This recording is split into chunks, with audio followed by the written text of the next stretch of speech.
Welcome class 12। चलिए आ गए हैं हम लोग।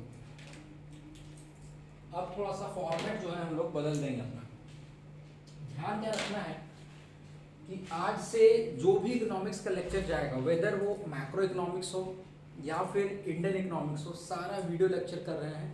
क्योंकि बहुत लोगों को इश्यू हुआ कि सर ऑडियोज हम लोग देखते नहीं या वो पड़ा रह जाता है, मोनोटोनस हो जाता है, देखते हैं कहीं लिंक टूटा फिर नहीं समझ में आता है।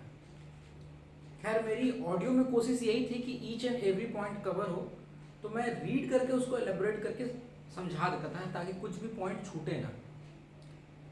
अभी क्या करेंगे, सारा चैप्टर्स का हम लेक्चर बनाएंगे, सारा चैप्टर का हम लेक्चर्स बनाएंगे, लेकिन वो जो ईच लाइन को हम एक्सप्लेन कर रहे थे वैसे नहीं होगा। अभी हम टॉपिक आपको बताएंगे और उसके ऊपर पूरा डीलिंग्स देंगे।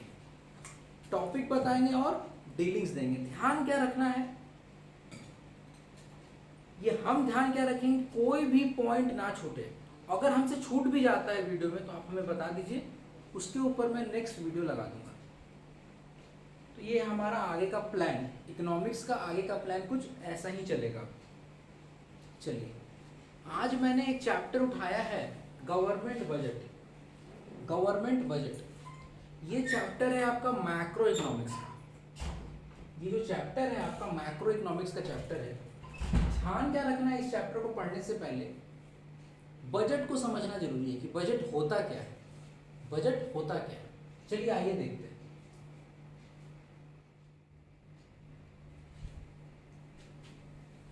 तो चलिए चैप्टर को स्टार्ट करने से पहले समझते हैं कि ये बजट होता क्या है। देखो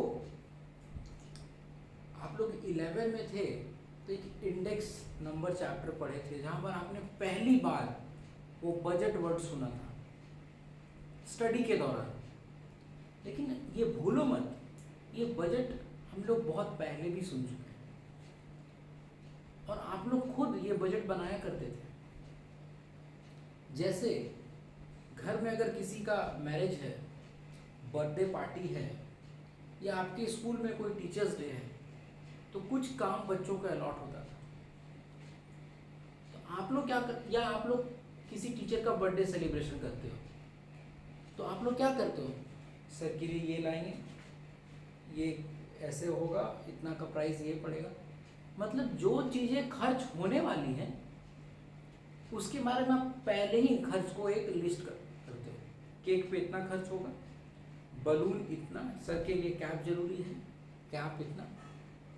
तो आप लोग पहले क्या करते हो, उसको लिस्ट आउट करते हो क्या क्या चीजें जरूरी हैं। लेकिन ये आपका क्या है, ये एक्सपेक्टेड है। ये जो आप रेडी कर रहे हो ये एक्सपेक्टेड चीजें हैं कि ये सब चीजें खर्च हो सकती हैं।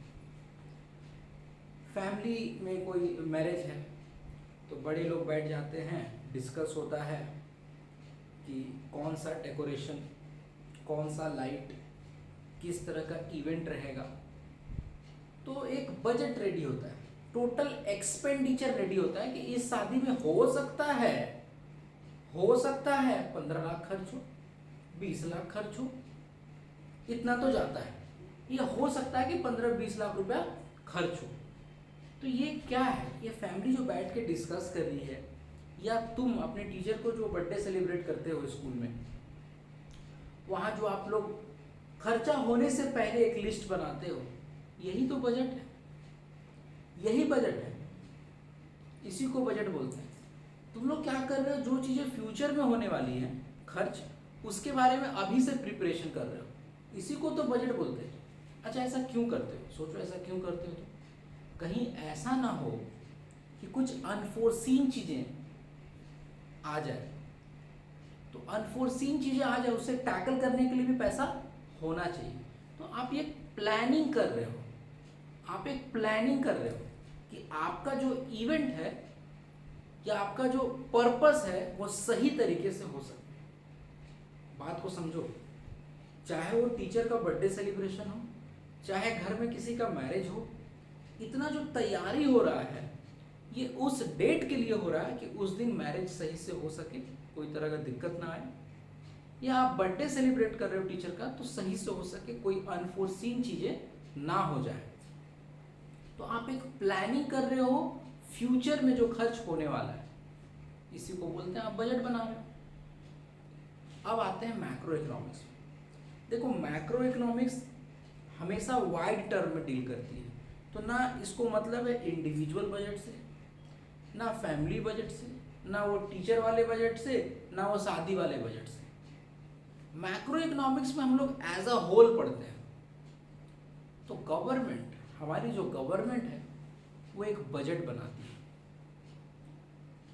बजट मतलब गवर्नमेंट आने वाले एक साल में, ध्यान रखिएगा, आने वाले एक साल में क्या खर्च करने वाली है, किस प्रोजेक्ट पे काम करने वाली है, कितना खर्च करने वाली है, वो पहले ही अपने बजट में रेडी करके बताती है कि आने वाले साल में हम बुलेट ट्रेन देंगे इंडिया को।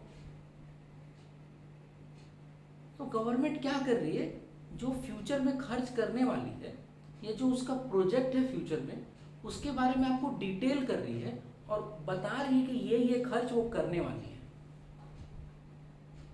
साथ ही साथ गवर्नमेंट अपने बजट में क्या बताती है, पिछले साल का परफॉर्मेंस, कि पिछले साल जो उसने बोला था कि इतना खर्च करेगी, रेलवे को नया तरीका देगी, नया टेक्निक देगी, उसने कैसे किया। तो government budget is all about, कह सकते हैं government receipts and expenditure. Government budget में गवर्नमेंट बताती है कि आने वाले साल में हो सकता है कि देश को कहां कहां से पैसा आएगा और कहां कहां देश खर्च करेगी।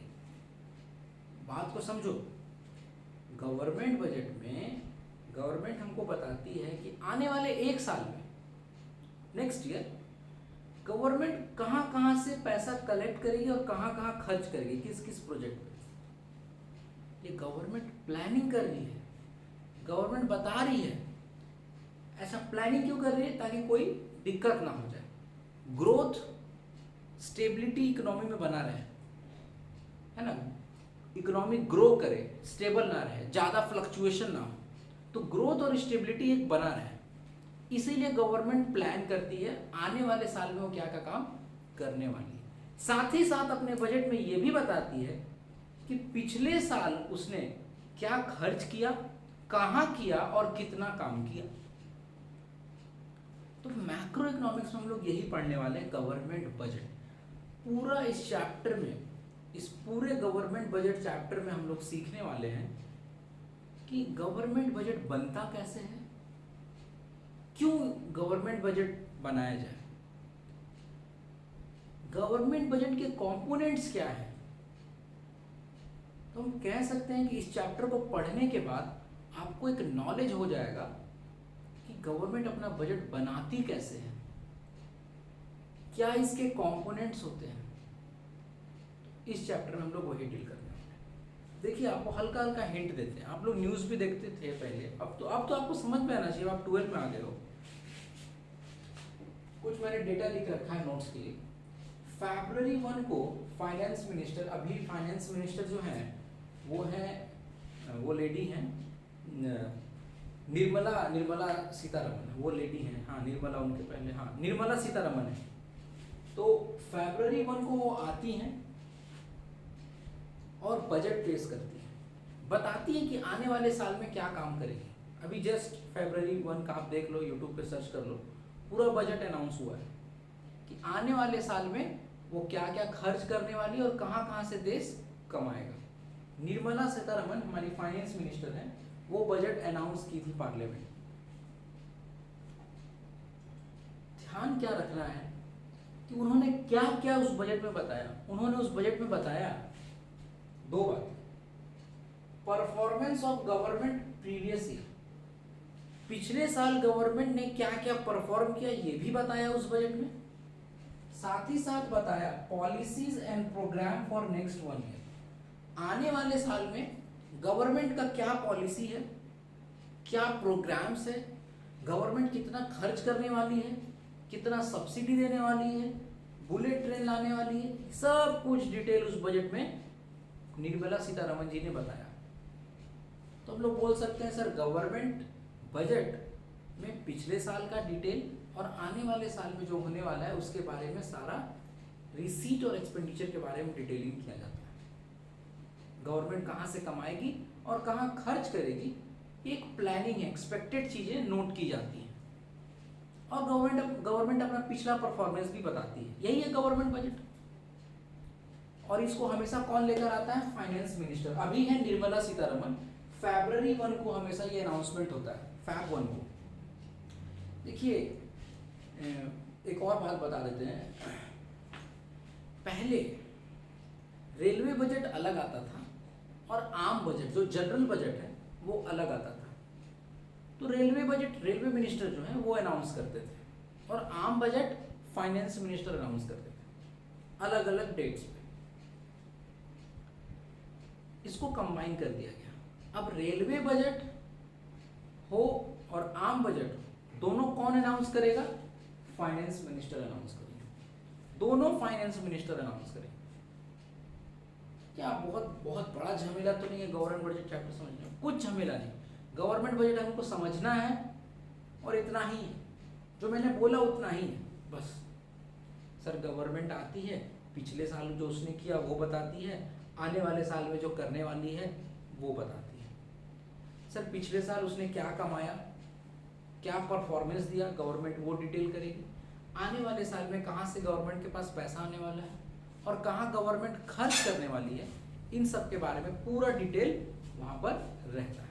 तो ये था सिर्फ और सिर्फ डेफिनेशन बोल सकते हैं गवर्नमेंट बजट का, या गवर्नमेंट बजट में क्या रहता है ये मैंने आपको बता दिया। दो ही बातें रहती हैं बस, ये 2 पॉइंट, पिछले साल का डिटेल और आने वाले साल में क्या करने वाली है गवर्नमेंट। ठीक है। अच्छा, ये गवर्नमेंट बजट सरकार इतना बनाती क्यों है? आने वाले साल में जो खर्च करना है उसको अभी क्यों बता रही है?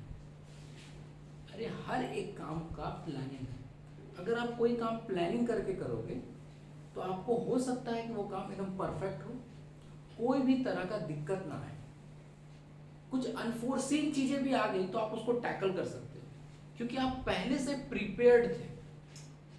तो इकोनॉमी ग्रोथ और स्टेबिलिटी बना रहे, इसीलिए गवर्नमेंट अपना एक बजट बना के काम करती है, खर्च करती है। मैंने यहाँ लिख भी दिया है, expected receipts and expenditure government budget के अंदर में आता है। एक्सपेक्टेड, सब एक एक्सपेक्टेड है और पर्पस क्या होता है? ताकि इकोनॉमी का ग्रोथ और स्टेबिलिटी बना रहे। 2 बातें रहती हैं गवर्नमेंट बजट में।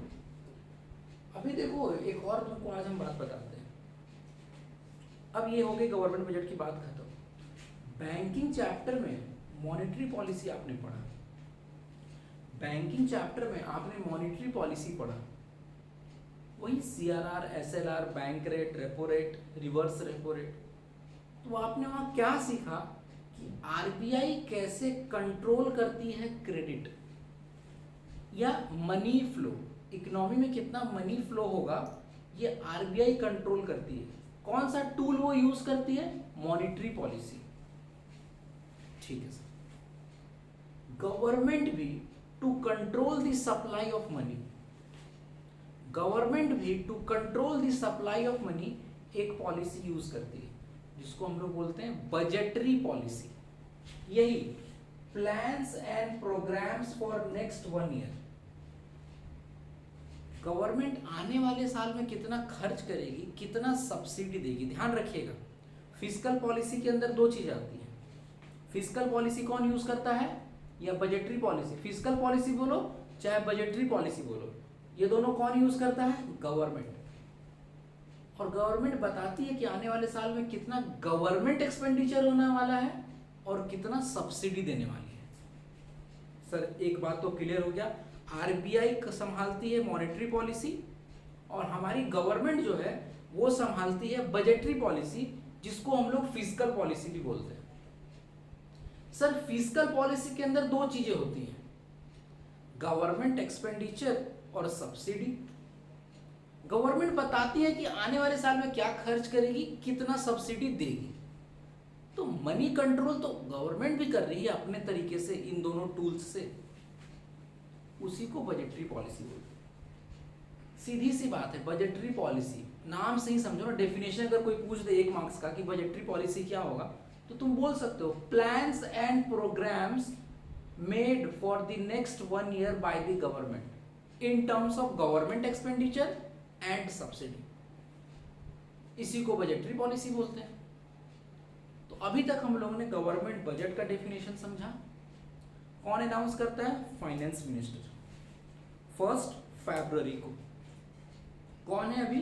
निर्मला सीतारमन जी हैं। और सर पहले रेलवे बजट आम बजट अलग अलग आता था, अब एक साथ आता है। और क्या सीखा हमने? गवर्नमेंट बजट में सर 2 चीजें रहती हैं, पिछले साल का पूरा डिटेल गवर्नमेंट का परफॉर्मेंस, और आने वाले साल में जो गवर्नमेंट रिसीट करेगी और एक्सपेंडिचर करेगी उसका एक एक्सपेक्टेड ब्यौरा जो है उस बजट में रहता है। साथ ही साथ हमने सीखा मॉनेटरी पॉलिसी और फिस्कल पॉलिसी या फिर बजटरी पॉलिसी, है ना सर? मॉनेटरी पॉलिसी आरबीआई संभालती है, फिस्कल पॉलिसी या फिर और बजटरी पॉलिसी इसी गवर्नमेंट बजट में डिसाइड होता है, इसी गवर्नमेंट बजट में डिसाइड होता है। जो बजटरी पॉलिसी कुछ नहीं, plans and programmes for next 1 year, इसी को बजटरी पॉलिसी बोलते हैं in terms of government expenditure and subsidy. तो चीजों को इतना ही सिंपल रखेंगे, आगे चलते हैं। अच्छा, गवर्नमेंट बजट बनाती क्यों है गवर्नमेंट? ताकि इकोनॉमी में स्टेबिलिटी बना रहे, ग्रोथ ना रुके, कोई तरह का अगर अनफोर्सिन एक्टिविटी हो गया इकोनॉमी में तो गवर्नमेंट उसको हैंडल कर सके। सब कुछ वो अपने बजट में पहले से लिख के रखती है, प्लानिंग, प्रोसीजर, सब कुछ एक्सपेक्टेड चीज है। ठीक है, आगे चलते हैं। आगे हम लोग क्या डील करेंगे? Objectives of government budget. Government budget का क्या ऑब्जेक्टिव्स है, या ये जो हमारी फाइनेंस मिनिस्टर है ये क्यों इस बजट को बनाती है, क्या ऑब्जेक्टिव है कि बनाया जाए गवर्नमेंट बजट। तो टोटल थ्योरेटिकल चीजें हैं, उसको हम लोग डील करते हैं।